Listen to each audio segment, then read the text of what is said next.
Hello everyone, welcome back to my channel. आज के इस वीडियो में हम क्लास 6 के उर्दू के सबक 7 को पढ़ेंगे, देन इसके क्वेश्चन को सॉल्व करेंगे। सबक 7 में जो है वो गंगा नदी पे मजमून दिया गया है, तो पहले हम इसे पढ़ लेते हैं। हमारे मुल्क की अजमत को बढ़ाने में हिमालय और गंगा को बड़ी अहमियत हासिल रही है।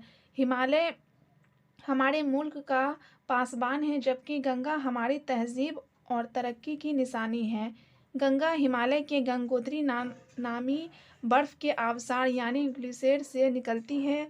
यहाँ से बंगाल की खाड़ी तक यह गंगा के नाम से ही जानी और पहचानी जाती है। हरिद्वार नाम के मुकाम पर गंगा नदी पहाड़ से होकर नसीब की तरफ यानी मैदान में आ जाती है।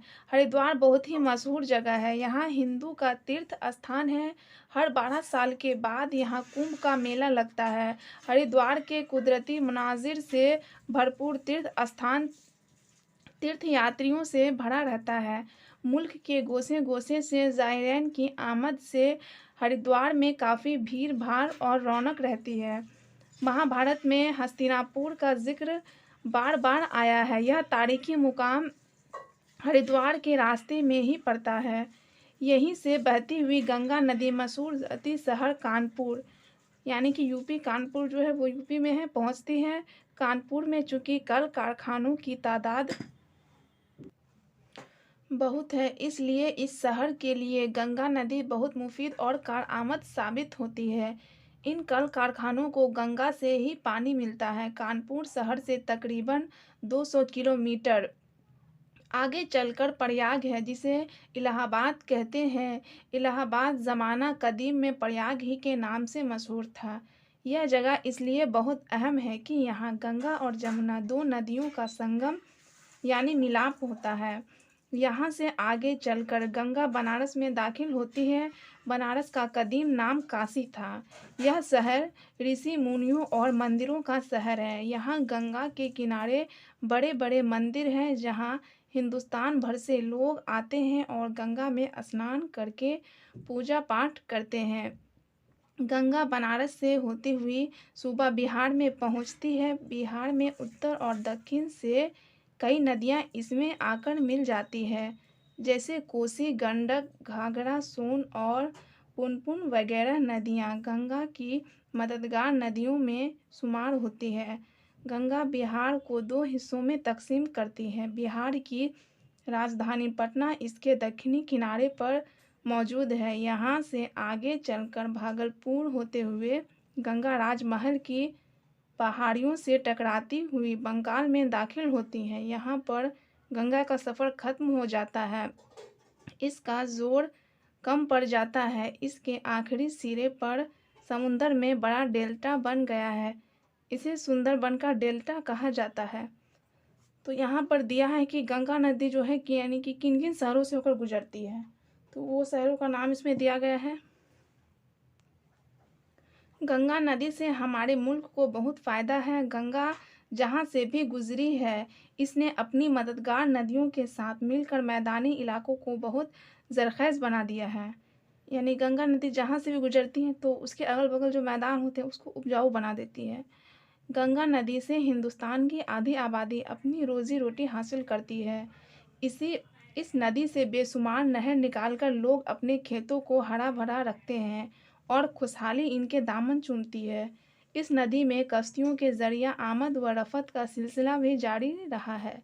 कश्तियों के ज़रिया मछलियाँ भी हासिल करने में मछुआरे मसरूफ़ रहते हैं। गंगा की इन तमाम खूबियों के बावजूद एक तशवीशनाक पहलू भी है। यह नदी जहाँ से भी गुजरी है, तकरीबन तमाम जगहों और ख़ास तौर से शहरों की गंदगियाँ इस नदी में बहाई जा रही है या डाली जा रही है। दिन ब दिन गंगा आलूदा होती जा रही है। इसका बड़ा नुकसान है। अगर गंगा को आलूदगी से नहीं बचाया गया तो यह नदी जितनी फ़ायदेमंद है, इतनी ही नुकसानदेह हो जाएगी।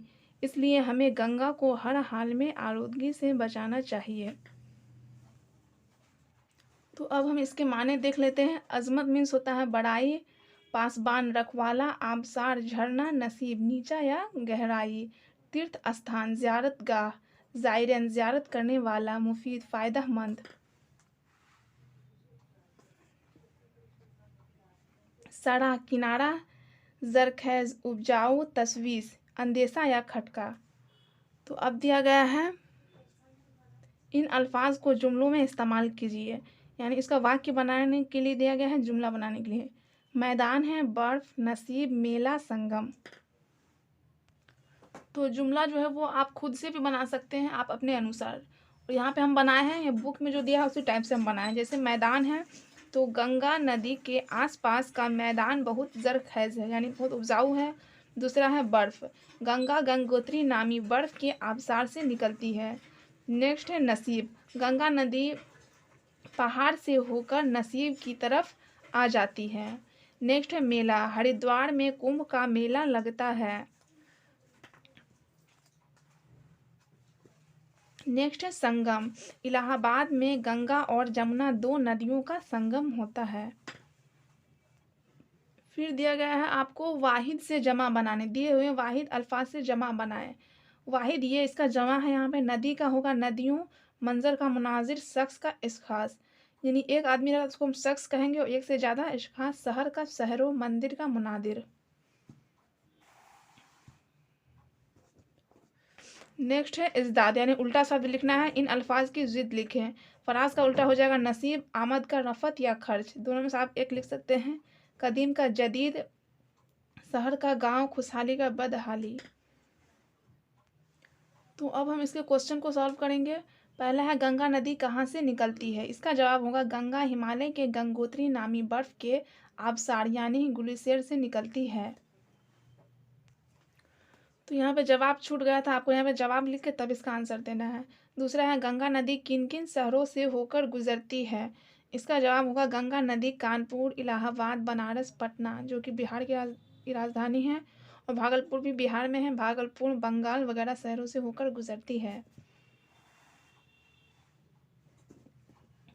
नेक्स्ट है कुंभ का मेला कितने साल पर और कहाँ लगता है, इसका जवाब होगा कुंभ का मेला हर 12 साल पर हरिद्वार में लगता है।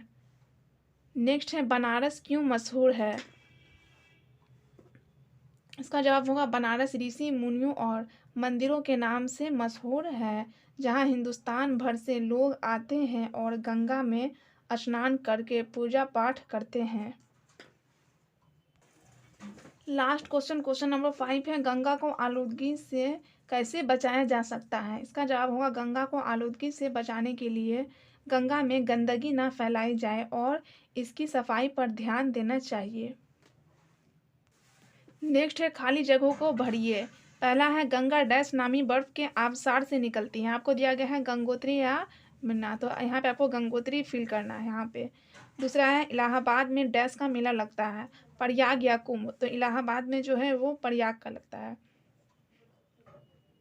और कुंभ का मेला तो आप जानते ही कि कहाँ लगता है, वो लगता है हरिद्वार में, हरिद्वार में लगता है कुंभ का मेला। तीसरा है बनारस का कदीम नाम डैश है, तो बनारस का कदीम नाम जो है वो है काशी, तो यहाँ पे काशी फिल करना है। 4 में है गंगा को आलूदगी से बचाने के लिए इसकी डैश पर ध्यान देना चाहिए, सफाई या ढुलाई, तो गंगा को यानी कि आलूदगी से बचाने के लिए उसको सफाई यानी गंगा नदी की अच्छी सफाई पर ध्यान देना चाहिए।